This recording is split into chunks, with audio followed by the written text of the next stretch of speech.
Best Super Bowl commercial. January 10th, 2024. Warwick, Rhode Island, USA.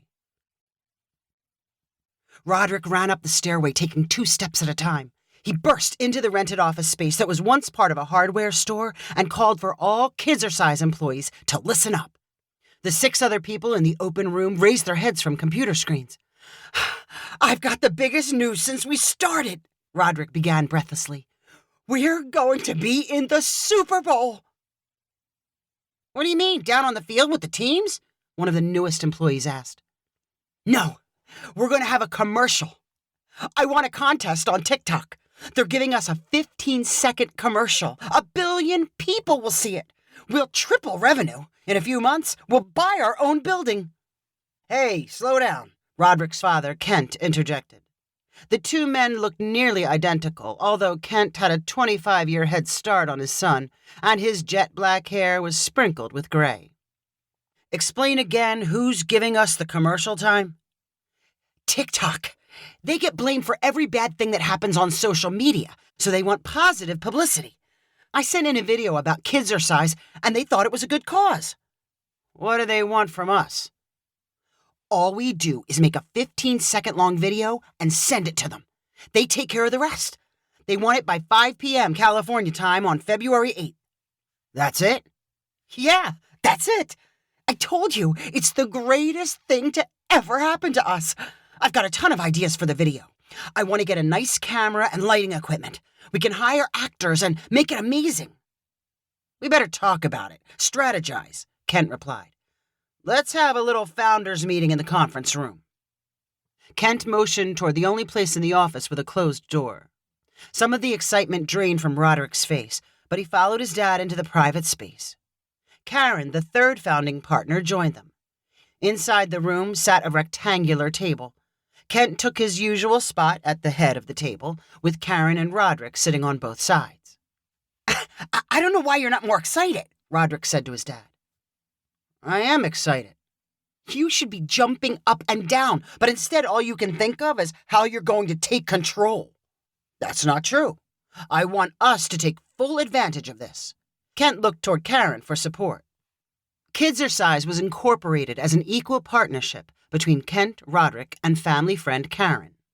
Their focus was childhood exercise to combat the obesity and inactivity epidemic.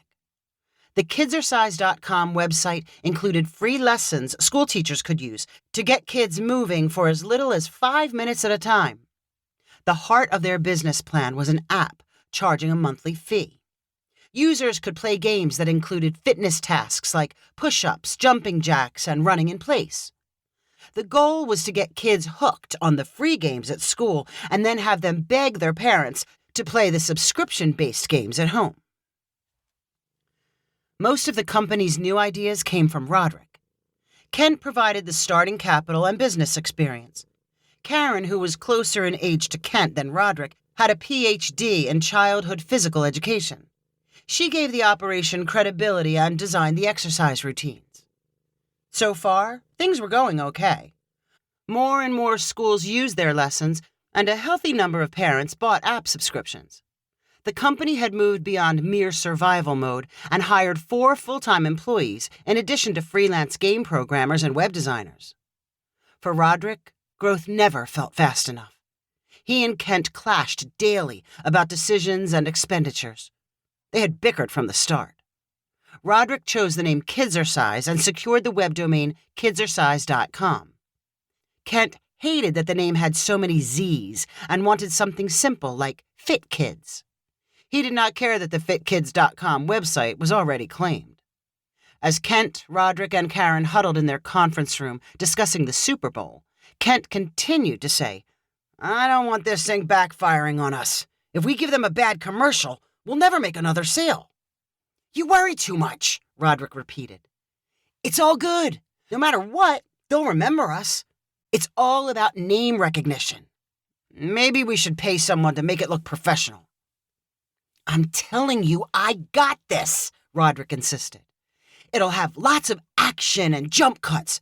I'll make it look like the things kids see on TikTok and YouTube. I just need money for camera stuff." "How much?" $5,000, Plus, I'll want to hire people. Make it 10,000. That's a lot for 15 seconds. The commercial time is worth millions. 10,000 is nothing by comparison. We should spend whatever it takes to make it memorable. Kent turned to Karen. What do you think? What would you put in a commercial? We could film at schools and show kids exercising. People might like seeing that. Maybe we could add it to Roderick's action shots. No, I need the whole 15 seconds, Roderick argued. What if we tried a couple of things? Kent said in a compromising tone. Roderick can make what he's planning, and Karen, you could make more of a school video. You could borrow one of the new employees to help. So I can buy the cameras? Roderick asked. Okay, but let Karen use them too. Roderick threw his plentiful creativity into the project and worried about little else for the next 4 weeks. After purchasing the perfect camera and lights, he studied sound and video editing. He planned to take the most popular styles on TikTok to the next level. After recruiting some teenage actors, Roderick and his small crew filmed daring skateboarding stunts, rock wall climbs, and swimming pool cannonballs. One of the teenagers had an uncle who was the songwriter for a band. He composed some high-intensity drum and guitar music to match the frantic pace of Roderick's video clips. Karen took a gentler approach. She called up friends at local schools and filmed lineups of smiling kids doing jumping jacks. Then she found smiling parents to endorse the Kidsercise app. Like Roderick, she had a hard time cutting all her footage down to 15 seconds. A month seemed like a long time to produce such a short video, but the days flew by. Roderick and Karen made changes up to the day of the TikTok deadline. On the morning of February 8th, the company founders again met in the conference room to decide which video to broadcast.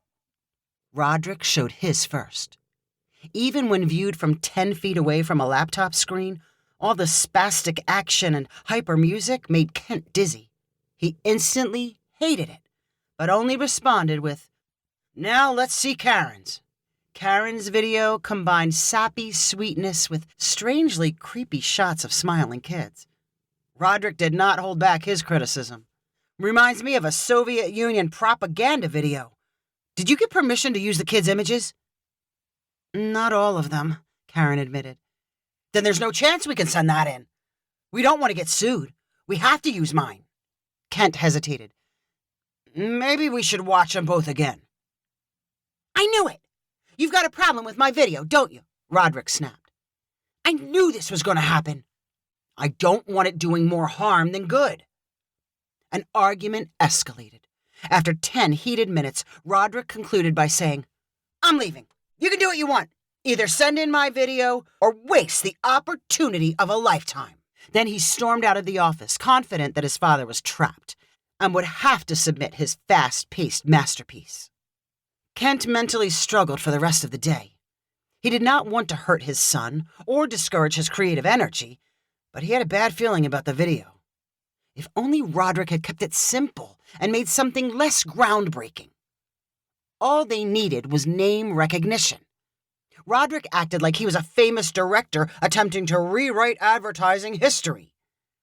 The TikTok deadline quickly approached, and Kent remained conflicted.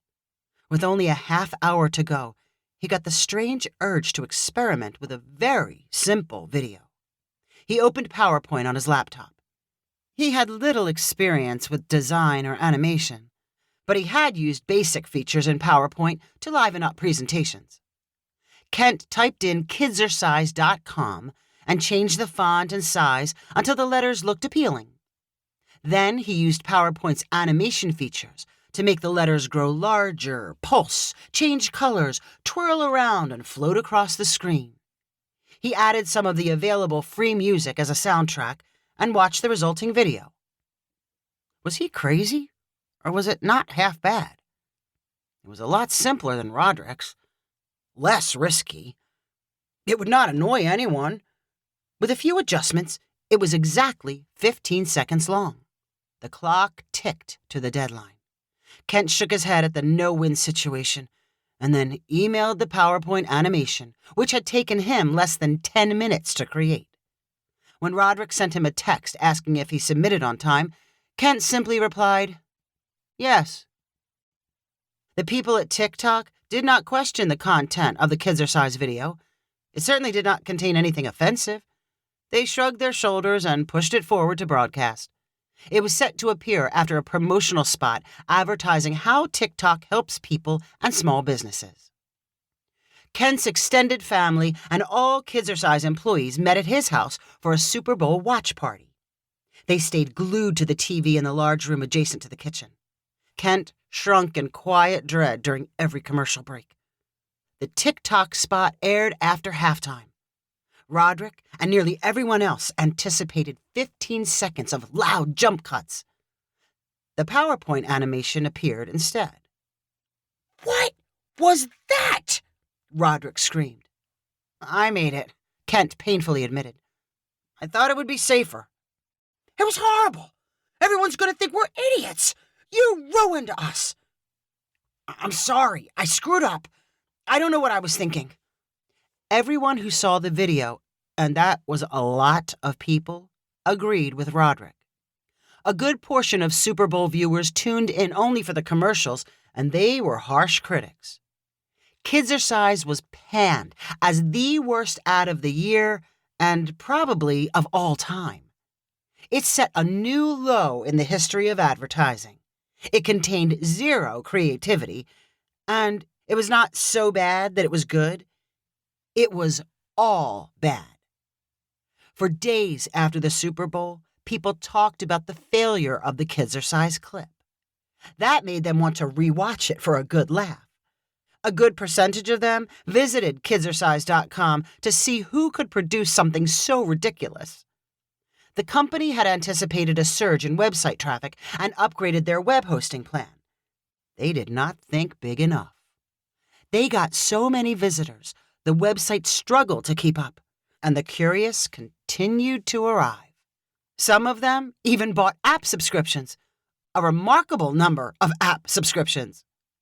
Because Kent's video was so iconically bad, it would be immortalized in every future discussion about TV commercials. Books would use it as an example. College lectures would show the clip, and the curious would continue to visit the website. Roderick tended to be the optimist in his family, but his prediction for revenue growth was well short. In the first year after the Super Bowl, Kidsercise sales increased by a factor of 10. And they bought their own building, with separate, closed offices for Roderick and Kent. If you enjoyed this story, please rank it on the website 500ironicstories.com. Please subscribe on the website to get weekly updates as new stories are posted. And please share with friends using the convenient links available.